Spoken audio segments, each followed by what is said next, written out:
जय जगत गुरु, जय भारत। आप सभी भाई बहनों को मेरी तरफ से प्यार भरा नमस्कार, राम राम। भाई बहनों, विशेषकर भारत देश में जितने भी मेरे हिंदू भाई बहन हैं, जितने भी सनातनी भाई बहन हैं, आप सभी के ऊपर वर्तमान में इस कलयुग में एक बहुत बड़ी मेहर हुई है भगवान की तरफ से, परमात्मा की तरफ से, कि आज वो परमात्मा स्वयं धरती पे प्रकट है। आपको मेरी बातें थोड़ी अजीब सी लग रही होंगी, क्योंकि इस तरह की बातें आज से पहले किसी ने नहीं की। आपके जो गुरुजन हैं, चारों शंकराचार्य हैं, संत महंत हैं, मठाधीश हैं, दुनिया भर के लोग हैं जो आध्यात्मिक रूप से आपका मार्गदर्शन करते हैं, लेकिन किसी ने भी ये बात नहीं कही होगी कि आज इस सृष्टि को रचने वाला भगवान आज इस धरती पे आया हुआ है, प्रकट है। क्योंकि आप लोगों को तो भगवान के विषय में कह रखा है कि वो तो निराकार है, दिखाई नहीं देता। भगवान भी है, भगवान दिखाई भी देता है, भगवान सामने भी आता है, भगवान बातें भी करता है, वो कर भी रहे हैं आज बातें, आशीर्वाद भी दे रहे हैं, सब कुछ। थोड़ा सा धैर्य रखें और निष्पक्ष होके आप इस 1 घंटे के वीडियो को देखिएगा। आज का हमारा जो विषय है वो है सृष्टि के रचयिता कौन है, सृष्टि की रचना किसने की है। आज से पहले हिंदू समाज को केवल यही बात कह के छोड़ दिया जाता था, बहका दिया जाता था। इन जगह जगह बैठे भागवत करने वाले, बड़े बड़े पंडाल लेके लोगों को गुमराह करने वाले धर्मगुरुओं के द्वारा, शास्त्रियों के द्वारा, पंडितों के द्वारा, ब्राह्मणों के द्वारा कि सृष्टि की रचना, सृष्टि की उत्पत्ति ब्रह्मा जी ने की है, जबकि ये सरासर झूठ है, कोरा झूठ है। इसका प्रमाण आज आपके सामने आप पीछे देख रहे हैं, श्रीमद् देवी भागवत पुराण है। क्योंकि आज के जितने भी धर्मगुरु हैं, शंकराचार्य, संत महंत, और इन लोगों ने हमें जो 33 करोड़ देवी देवताओं की जानकारी दी है, ब्रह्मा विष्णु महेश जी की जानकारी दी है, जितनी भी हमसे ये पूजा पाठ करवाते हैं, अध्यात्म के विषय में ये जो भी कथा और कहानियां बताते हैं, ऐसा तो है नहीं कि ये धर्मगुरु पहले देवताओं से मिलके आए थे, ब्रह्मा विष्णु महेश जी से मिलके आए होंगे, उसके बाद नीचे आकर इन्होंने कथाएं करना शुरू की है। आप भी जानते हैं, अगर इन धर्मगुरुओं को, इन जगत गुरुओं को, इन शंकराचार्यों को और इन शास्त्रियों को, ब्राह्मणों को अगर अध्यात्म के विषय में किसी भी प्रकार की कोई भी जानकारी प्राप्त है, तो हम सब जानते हैं केवल हमारे धर्म ग्रंथों से हुई है, शास्त्रों से हुई है, गीता जी से हुई है, वेद से हुई है, पुराणों से हुई है। तो इन पुराणों में, इन वेदों में, इन शास्त्रों में, और विशेषकर आज हम चर्चा करने वाले हैं वेद व्यास जी के द्वारा रचित संक्षिप्त श्रीमद् देवी भागवत। ये पुराण आज हमें बताएगा कि सृष्टि की रचना किसने की है, भगवान कौन है। और ये संपूर्ण जानकारी ना हो पाने के चलते आज 90% हिंदू समाज आध्यात्मिक दृष्टि से पूरी तरह गुमराह हो चुका है, विचलित हो चुका है। सभी देवी देवताओं की भक्ति करते करते भी किसी को किसी प्रकार का कोई लाभ नहीं है। किसी का बेटा बीमार रहता है, किसी की औरत को कैंसर है, किसी के आदमी को एड्स है, कोई भूत प्रेत से पीड़ित है। क्योंकि भूत प्रेतों की पूजा करोगे तो भूत प्रेत ही बनोगे, भूत प्रेत ही तुम्हें परेशान करेंगे। और ये वर्तमान के जितने भी नकली धर्मगुरु हैं, ये गुरुजन हैं, संत महंत हैं, इन्होंने केवल हमारे को भूत प्रेतों की ही पूजा करवाई है। क्योंकि परमात्मा के विषय में इनको भी जानकारी नहीं है कि परमात्मा कौन है। तो आज हम बात करेंगे श्रीमद् देवी भागवत को लेके कि सृष्टि के रचयिता कौन है और वास्तव में परमात्मा कौन है, कौन सी भक्ति करने से हमारे को लाभ प्राप्त होंगे, सुख प्राप्त होंगे और इतनी जल्दी प्राप्त होंगे जिसकी कोई सीमा नहीं है। तो जैसे ही हमारे इन धर्मगुरुओं को भगवानों के विषय में, देवताओं के विषय में इन शास्त्रों से ही जानकारी प्राप्त हुई है, तो इन्हीं शास्त्रों में इन वर्तमान के ब्राह्मणों के विषय में, इन वर्तमान के पंडितों के विषय में, ब्राह्मण और पंडित, ये जो शब्द आप मेरे मुंह से सुन रहे हैं, इसका मतलब कोई जाति विशेष नहीं है। नहीं, ब्राह्मण और पंडित आध्यात्मिक मार्ग में उस व्यक्ति को कहा जाता है जो आध्यात्मिक तौर पे किसी का मार्गदर्शन करता है। जैसे संत महंत हैं, मंडलेश्वर हैं, शंकराचार्य हैं, जगह जगह श्री कृष्ण जी की और रामायण का पाठ करने वाले जितने भी छोटे मोटे संत हैं, इनके विषय में इनको ब्राह्मण कहा जाता है, इनको पंडित कहा जाता है। शास्त्रों में जहां भी ब्राह्मण शब्द का प्रयोग है वो आम व्यक्ति या किसी जाति के लोगों के लिए नहीं है, गुरु पद पे बैठे इन संतों के लिए है। तो इन ब्राह्मणों के विषय में, इन धर्म गुरुओं के विषय में हमारे शास्त्र क्या कह रहे हैं, एक नजर डाल लीजिएगा। आपकी आंखें फटी की फटी रह जाएंगी, क्योंकि विशेषकर हम हिंदू समाज से जुड़े भाई बहनों की सबसे बड़ी जो कमजोरी है वो यही रही है कि हमने कभी भी इन शास्त्रों को नहीं पढ़ा। हमने कभी खोल के देखा ही नहीं इन पुराणों को, गीता जी को, कि इनमें क्या लिखा हुआ है भगवान के विषय में, भक्ति के विषय में। और ये जानकारी ना हो पाने के चलते इन नकली ज्ञानहीन धर्म गुरुओं ने भक्ति का हिंडोला बना दिया। आप और हमारी जैसी भोली आत्माओं को भ्रमित कर दिया। जो भी भक्ति साधना इन्होंने बताई, जो भी जादू जंत्र टोने टोटके इन्होंने बताए, हमने लाभ प्राप्त करने के दृष्टि से उनको अपना लिया। नहीं, परमात्मा एक है, उसको पाने का मार्ग भी एक ही है, और उसको प्राप्त करवाने वाला संत भी आज पूरी धरती पे एक ही है।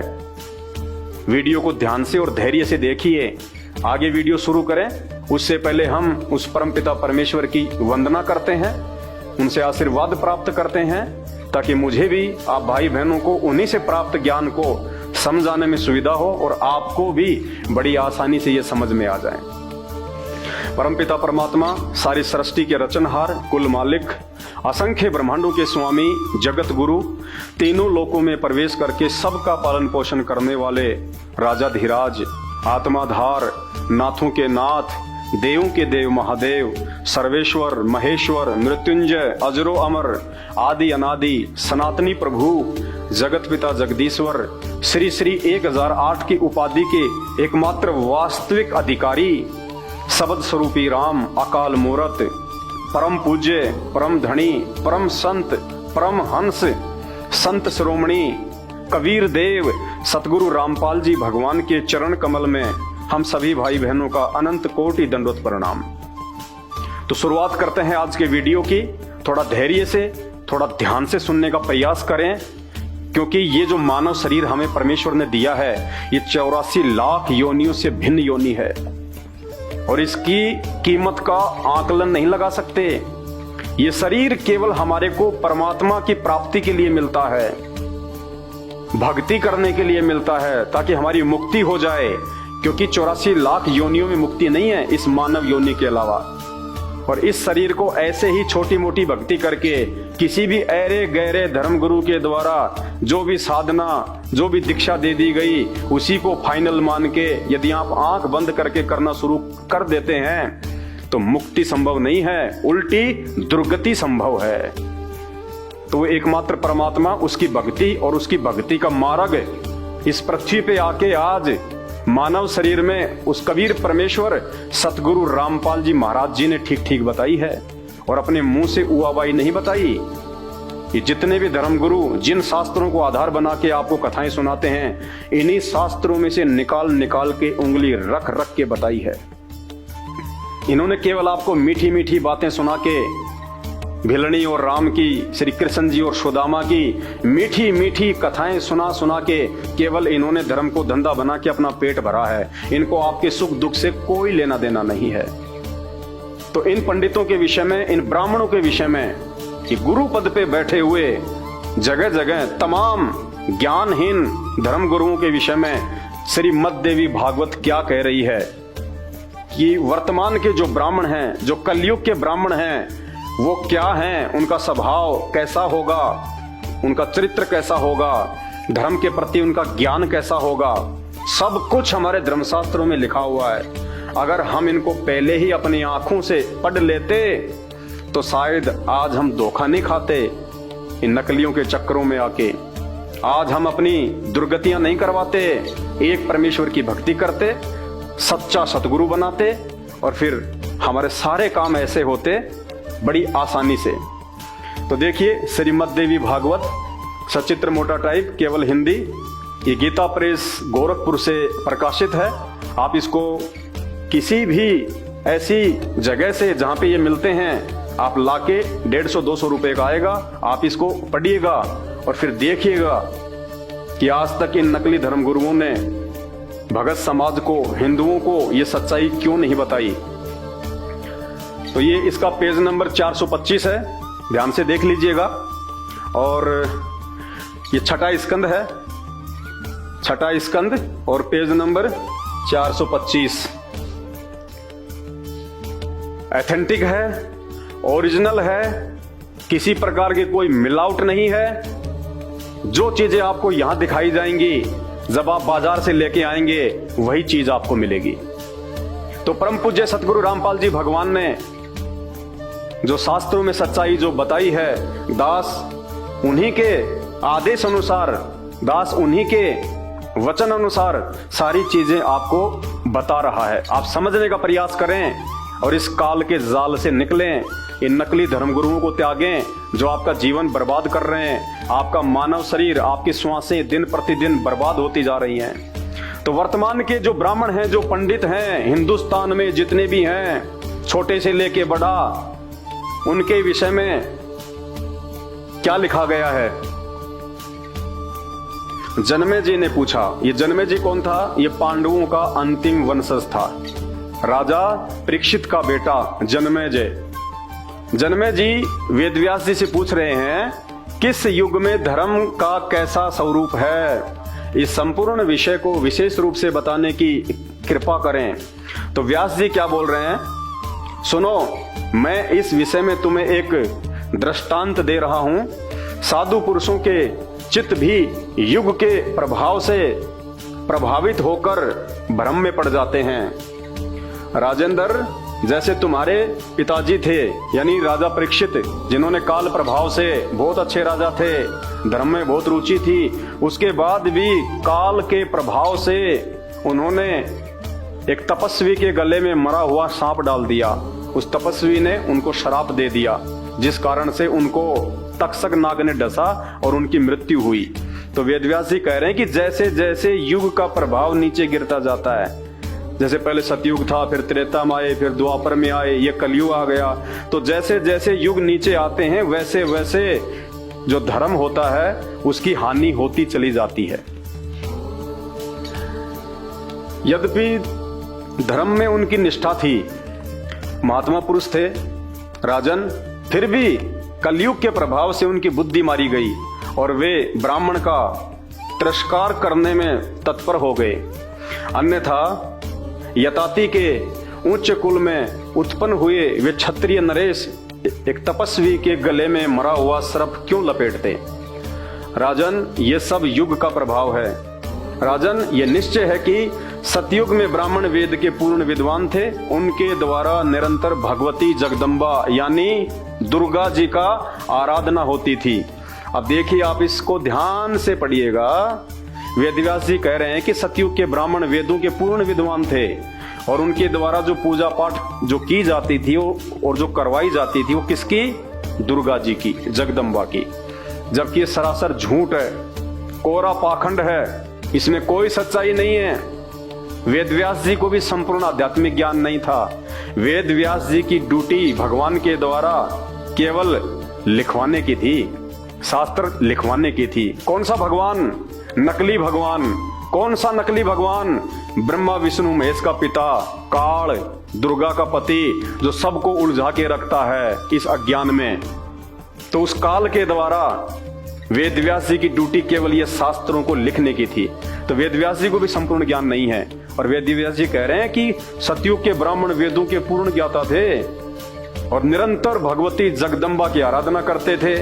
अब वेदव्यास जी से कोई पूछे या वर्तमान के नकली संतों से कोई पूछे, इन शंकराचार्यों से कोई पूछे जो वेदों की पूर्ण ज्ञाता हैं, आप भी लाके वेदों को देख सकते हैं।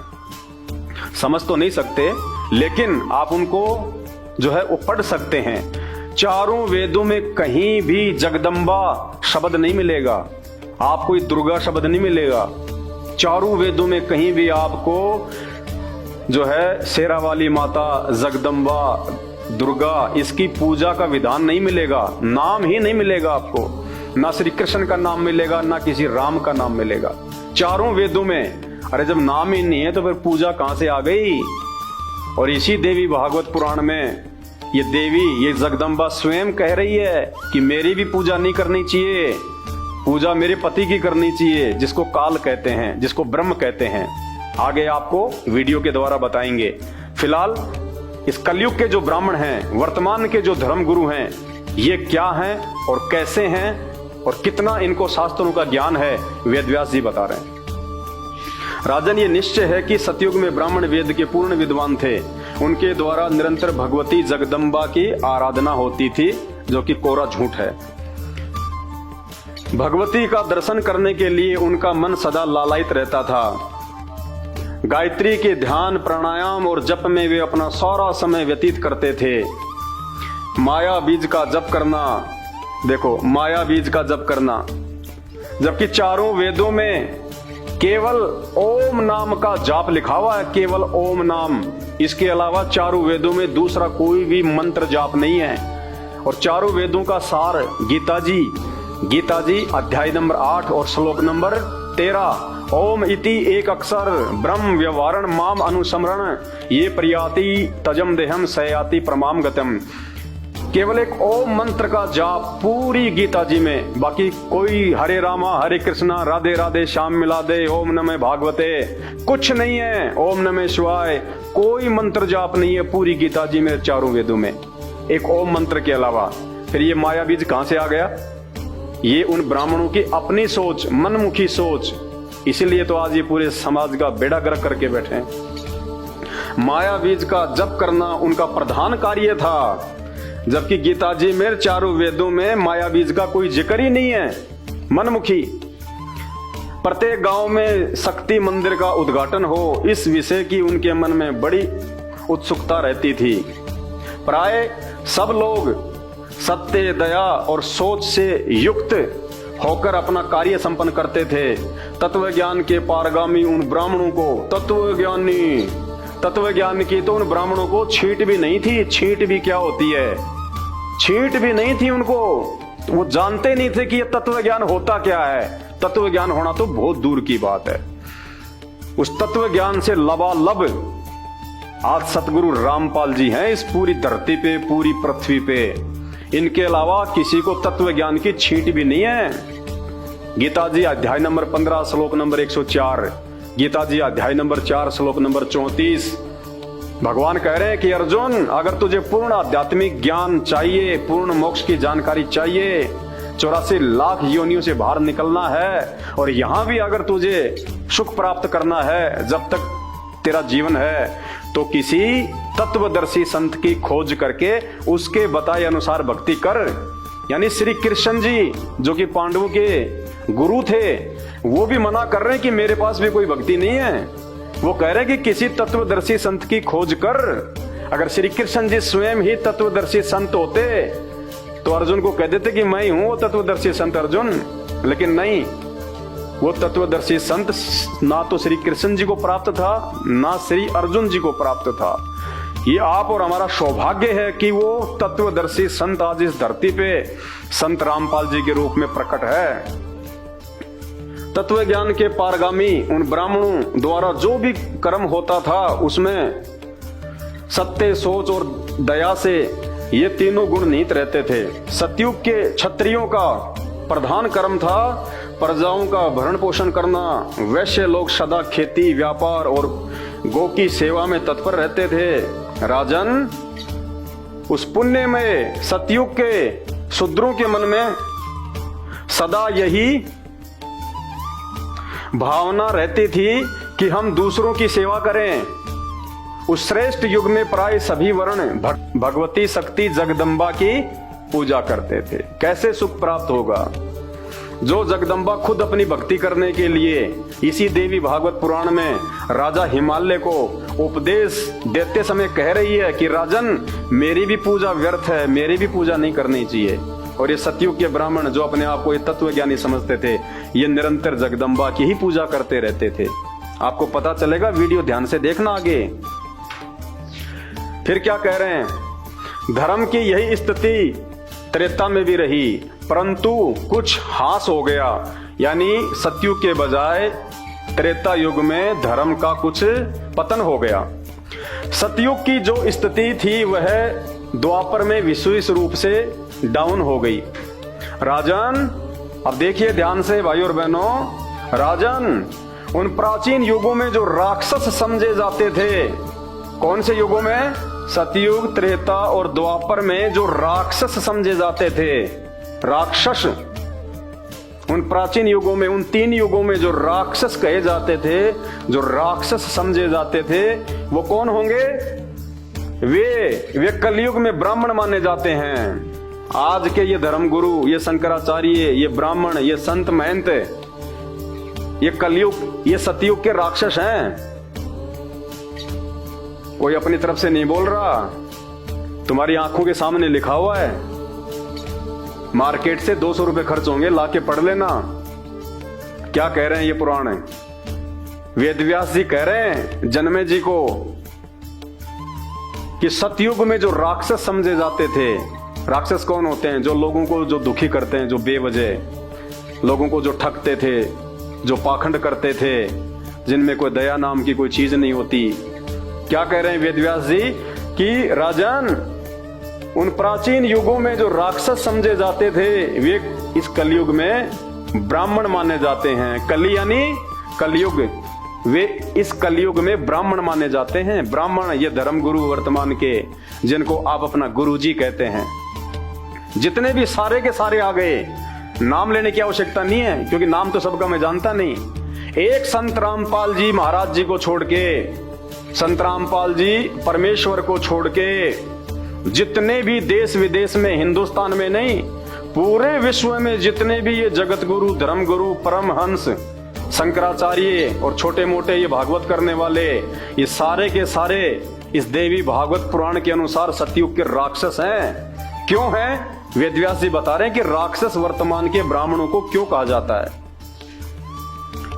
क्योंकि अब के ब्राह्मण प्राय पाखंड करने में तत्पर रहते हैं। इस कलयुग के ब्राह्मण, ये धर्मगुरु पाखंड करने में तत्पर रहते हैं। अरे ये तो 5000 साल पहले की बात बता रहे हैं वेदव्यास जी, उस समय के ब्राह्मणों की बात बता रहे हैं। जबकि 5000 साल और वर्तमान में तो रात दिन का अंतर है। कितना स्तर नीचे गिर गया। 100 साल पहले हमारे बुजुर्गों में कितना प्यार, प्रेम और दया भाव था, और आज देख लो। तो इसी प्रकार 5000 साल पहले के जो ब्राह्मण थे द्वापर युग के अंत में, उनके विषय में वेदव्यास जी कह रहे हैं कि उनका भी जो व्यवहार था वो राक्षसों जैसा है। तो वर्तमान समय के जो ब्राह्मण हैं, जो वर्तमान में जो ये धर्मगुरु हैं, इनका क्या होगा आप खुद आइडिया लगा लो। क्योंकि अब के ब्राह्मण प्राय पाखंड करने में तत्पर रहते हैं। तो पाखंड ही कर रहे हैं सारे के सारे, जितने भी धर्मगुरु हैं सब पाखंड कर रहे हैं। किसी के पास भी सही भक्ति विधि नहीं है। कोई क्या मंत्र दे रहा है, कोई क्या मंत्र दे रहा है, कोई क्या साधना बताता है, कोई क्या आरती बताता है। सिर्फ दान दक्षिणा लेने का तरीका। पाखंड इसी को कहते हैं। पाखंड का मतलब ये नहीं होता कि वो अपने वस्त्र उतार के और नंगा होके और जो है वो घूमने लग जाए। और उनकी भी कौन सी कमी है हमारे देश में, नंगा होके घूमने वालों की। आप जैन समाज में देख लीजिएगा, जितने भी हैं सारे के सारे नंगे होके घूमते हैं। अरे नंगा होके घूमने से भगवान मिलता है क्या? अगर नंगा होके घूमने से भगवान मिले तो जितने भी जो ये जानवर हैं ये सब बेचारे नंगे घूमते हैं, इनको तो कब का भगवान मिल जाता। नंगा होके घूमने से भगवान मिलेगा, ये किसी भी धर्म में नहीं लिखा हुआ, किसी भी शास्त्र में नहीं लिखा हुआ। इसी को पाखंड कहते हैं। इसी का नाम पाखंड है। मन मर्जी से जो मर्जी रास्ता अपना लो, उसी का नाम है पाखंड। क्योंकि अब के ब्राह्मण प्राय पाखंड करने में तत्पर रहते हैं। दूसरों को ठगना, पूजा के नाम पे, हवन के नाम पे, दान दक्षिणा के नाम पे तुम ये करोगे तो तुम्हारे घर में ऐसा हो जाएगा, वास्तु के नाम पे, ज्योतिष के नाम पे, तंत्र के नाम पे, जंत्र के नाम पे, मंत्र के नाम पे ये पूजा पाठ करो, तुम्हारा काम धंधा ठीक हो जाएगा। सिर्फ दूसरों को ठगना स्पष्ट लिखा हुआ है वर्तमान के जो ब्राह्मण हैं, जो धर्म गुरु हैं, उनके बारे में। दूसरों को ठगना, झूठ बोलना, सारी झूठ बोल रहे हैं। तुम्हें भक्ति मार्ग की कोई भी बात ये सच नहीं बता रहे जो शास्त्रों में लिखी हुई है। सब मनमुखी, उसका गुरु, उसका गुरु, उसका गुरु, पीढ़ी दर पीढ़ी। भक्ति से संबंधित वास्तविक कोई भी जानकारी ये अपने भक्तों को नहीं बता रहे, क्योंकि भक्ति की यथार्थ जानकारी केवल हमारे धर्म शास्त्रों में है। तो कहते हैं पाखंड करना, दूसरों को ठगना और वैदिक धर्म कर्मों से अलग रहना। वैदिक धर्म कर्म, वैदिक यानी वेदों में लिखी हुई जो धर्म की जानकारी है, जो कर्म है, उनसे अलग रहना। यानी वेदों के अलावा, शास्त्रों के अलावा अपनी मनमुखी भक्ति लोगों को बताना, मनमुखी मंत्र जाप बताना। राधे राधे श्याम मिला दे, ये कोई मंत्र है? कहां लिखा हुआ है? श्री कृष्ण जी ने जाप किया था या फिर राधा जी ने जाप किया था ये मंत्र, राधे राधे श्याम मिला दे, हरे रामा हरे कृष्णा? बताइए, श्री कृष्ण जी ने कभी कहा कि तुम हरे रामा हरे कृष्णा जपो? श्री कृष्ण तो उनके शरीर का नाम था। श्री कृष्ण तो बेचारे खुद दुर्वासा को अपना गुरु बना के ओम नाम का जाप किया करते थे। श्री रामचंद्र जी त्रेता युग में वशिष्ठ को अपना गुरु बना के ओम नाम का जाप किया करते थे। और हम हरे रामा हरे कृष्णा, हरे रामा हरे कृष्णा, इसी को पाखंड कहते हैं। झूठ बोलना और वैदिक धर्म कर्मों से अलग रहना कलयुगी ब्राह्मणों का स्वाभाविक गुण बन गया है। क्या बन गया? कलयुगी ब्राह्मणों का स्वभाव बन गया ये। लोगों को ठगना, केवल दान दक्षिणा के लिए पाखंड करना, कर्म कांड करवाना, वेदों और गीता जी के अनुसार भक्ति नहीं बताना, जबकि गीता जी में तो केवल एक ओम मंत्र है, और वो ओम मंत्र भी उसी गुरु के द्वारा दिया हुआ काम करेगा जो तत्वदर्शी होगा। तो तत्वदर्शी गुरु, तत्वदर्शी संत वर्तमान में इस पूरी धरती पे संत रामपाल जी के अलावा दूसरा नहीं है। एक बार सत्संग सुन के देखना।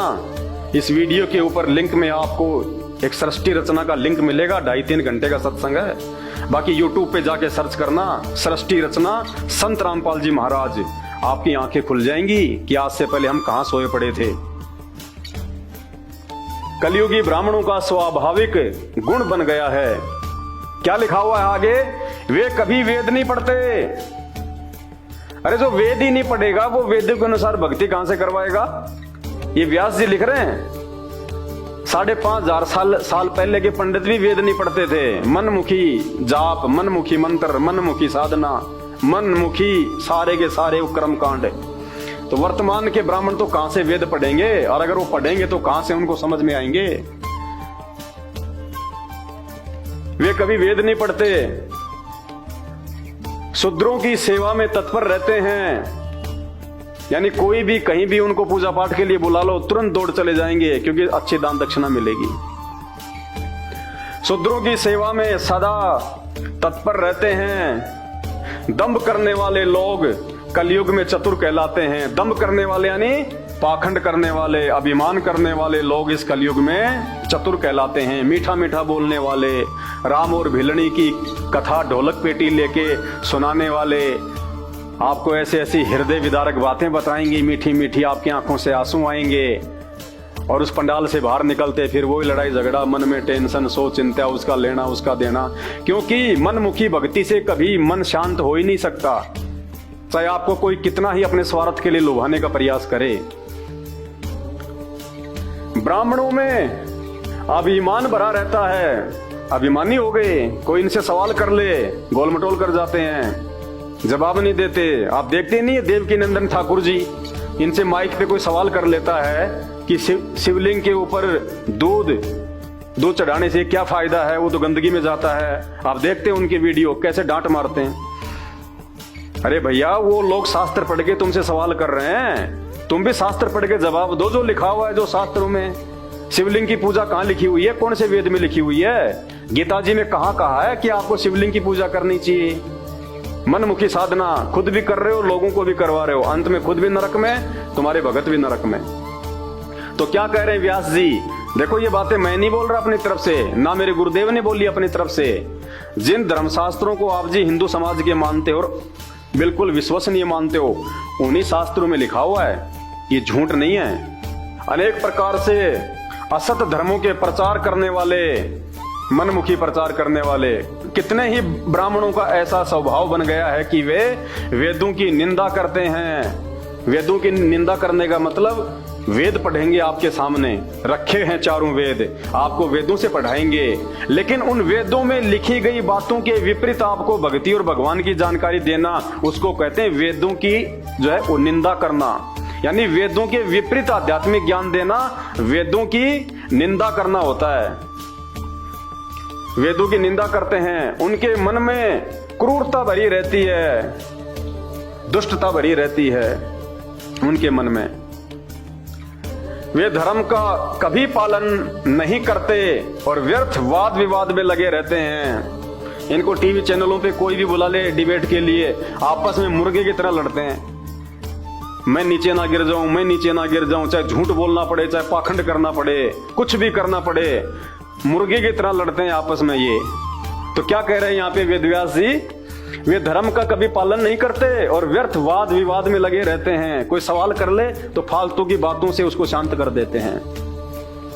राजन, जैसे जैसे कलयुग की वृद्धि होती है वैसे वैसे ही सत्य मूलक धर्म का अभाव होता चला जाता है। क्षत्रिय, वैश्य और शूद्र भी इसी प्रकार से अधार्मिक हो जाते हैं। अब क्षत्रिय, वैश्य और शूद्र के तो बेचारों की क्या गलती है? जब ब्राह्मण उनको ज्ञान ही उल्टा बताएंगे, उनको शास्त्रों से विपरीत भक्ति बताएंगे, कोई सही भगवान की जानकारी नहीं देंगे, तो बिना भक्ति के तो जीव का भला हो ही नहीं सकता। तो आम व्यक्ति की विचारों की क्या जानकर जो है वो गलती है? भाई जैसे खेत है, उस खेत की बेचारे की क्या गलती है? उस खेत में जो बीज डालने वाला डालेगा, खेत तो वैसा ही उत्पन्न कर देगा।